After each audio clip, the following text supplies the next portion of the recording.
Ribuan dokumen dan puluhan nama didedahkan daripada Epstein Files, tetapi setakat ini tiada seorang pun didakwa.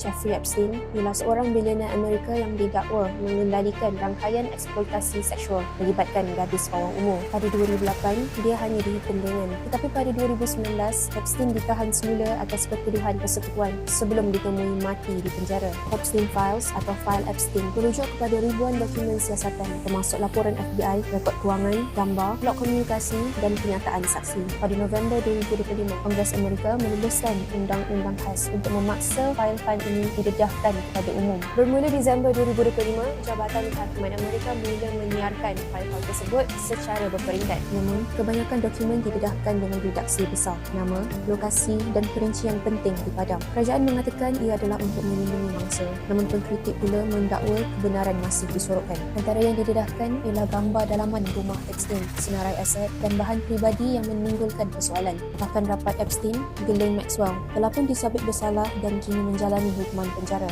Presiden Amerika Syarikat Donald Trump awalnya menafikan sebarang hubungan rapat dengan Epstein, namun pendedahan DOJ menunjukkan Trump pernah berada di sekitaran sosial Epstein, termasuk tersenarai dalam rekod perjalanan. Hari ini, tekanan semakin kuat terhadap Jabatan Kehakiman Amerika Syarikat. Ahli politik berpartisan menuduh DOJ gagal menunaikan semangat telusan undang-undang. DOJ terus-menerus mengesahkan pendedahan akan dilakukan secara berperingkat, namun banyak pihak tidak yakin semua kebenaran akan muncul. Pendedahan kini masih dijalankan tanpa accountability. Semua ini hanyalah arkid, bukan keadilan.